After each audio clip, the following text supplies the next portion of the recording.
¿Quién quisiera vivir sin preocupaciones? Acompáñenme para descubrir cómo podemos lograr esto. Hoy vamos a meditar la segunda lectura que está en la carta del apóstol San Pablo a los Corintios, capítulo 7, versículos del 32 al 35. Y dice: hermanos, yo quisiera que ustedes vivieran sin preocupaciones. El hombre soltero se preocupa de las cosas del Señor y de cómo agradarle. En cambio, el hombre casado se preocupa de las cosas de la vida y de cómo agradarle a su esposa, y por eso tiene dividido el corazón. En la misma forma, la mujer que ya no tiene marido y las solteras se preocupan de las cosas del Señor y se pueden dedicar a Él en cuerpo y alma. Por el contrario, la mujer casada se preocupa de las cosas de esta vida y de cómo agradarle a su esposo. Les digo esto para bien de ustedes. Se los digo no para ponerles una trampa, sino para que puedan vivir constantemente y sin distracciones en la presencia del Señor, tal como conviene. Palabra de Dios. Ustedes ya escucharon. Esta lectura inicia con el deseo de Pablo. Como un padre espiritual se preocupa por los suyos y quiere que vivamos sin preocupaciones. Y justamente eso es lo que les preguntaba al inicio. ¿Quién quiere vivir sin preocupaciones? Pero no nos vayamos a imaginar así como en el viaje de nuestros sueños, lejos de los problemas. No.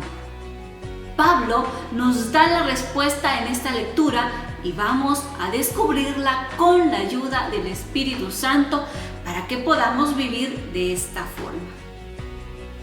Él nos habla particularmente de las vocaciones a las que hemos sido llamadas. Está la soltería, está el sacerdocio, la vida religiosa, que viene a ser como esa soltería en la cual has optado y te quieres dedicar, consagrar al Señor. También nos habla de los casados que tienen sus propios deberes. Aclaremos algo. Toda vocación debe llevarte, o mejor dicho, en esa vocación a la que fuiste llamado está tu santidad. Es ahí donde debes encontrarla, practicarla y vivirla. Pues bien, la clave, sea que estés casado, soltero, consagrado, es lo que el mismo Pablo nos dice al final de esta lectura. Vivir constantemente y sin preocupaciones en la presencia del Señor. Esa es la clave para vivir sin preocupaciones. Vamos a definir qué es preocupación. La preocupación es el estado de desasosiego, inquietud, ansiedad o temor producido ante una situación difícil, un problema, etc. Todos tenemos problemas.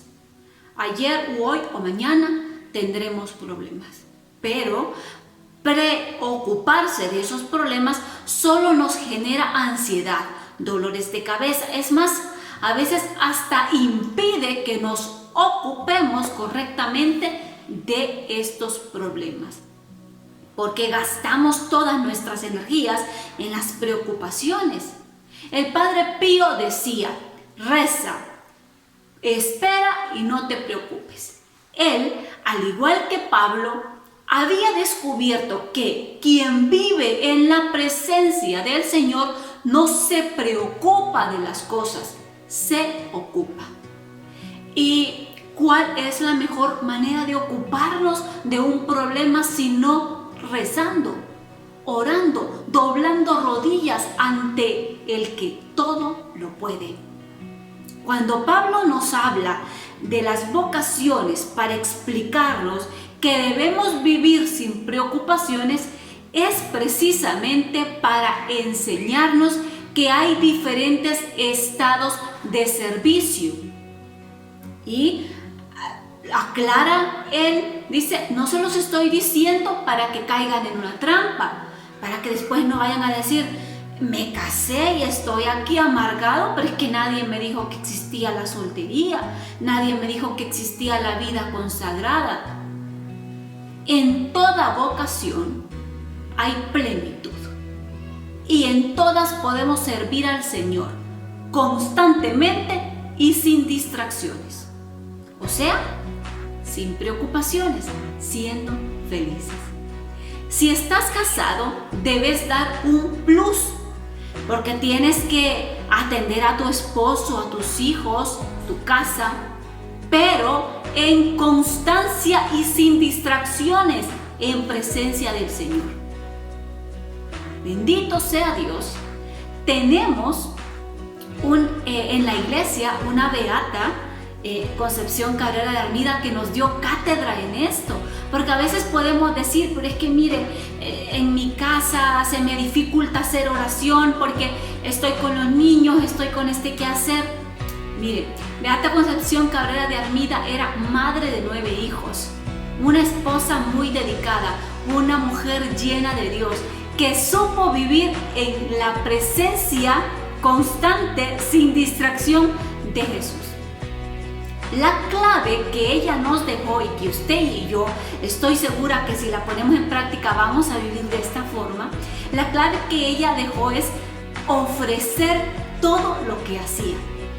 Si estás en tus quehaceres, esos quehaceres convertirlos en oración. ¿Cómo? Haciéndolos con amor, poniéndole amor al asunto, uniendo este quehacer, lo que te toque hacer en ese momento, lo unís a Jesús, al sacrificio de la cruz, ya sea que te guste hacer eso o que no te guste. Por ejemplo, podría decir una chica, a mí no me gusta cocinar, o un hombre, y llega el momento en que te toca, entonces decís vos, voy a hacerlo con mucho amor, y esta va a ser mi oración. Y la voy a ofrecer por la conversión de mi esposo, por la conversión de las almas, algo que a ti te preocupe, por ejemplo. Entonces, haces esto con amor, como que fuera una oración, y lo unes al sacrificio de Jesús en la cruz, y desde la cruz de Jesús lo ofreces al Padre. Lo ofreces al Padre por la salvación de las almas. Esta, en resumen, es la clave que nos dejó Conchita. Ella era una madre de 9 hijos y seguramente, incluso ella lo escribe, me tocaba costurar los calcetines rotos de mis hijos. Pero mientras costuraba los calcetines rotos, oraba, lo ofrecía. Hermano, hermana, no importa la vocación en la que servís al Señor, te invito a hacer la prueba de vivir en constante ofrecimiento, en constante oración, en esa presencia maravillosa de Dios. Y haz la prueba un día, haz la prueba y me vas a contar que ese día vas a vivir sin preocupaciones. Si estás pasando una dificultad, un dolor, una alegría o un quehacer que te toque, ama a Jesús en esa realidad y verás que nada te va a preocupar más, porque tu confianza está puesta en el que todo lo puede. Bendiciones. Vencernos por amor para alcanzar la santidad.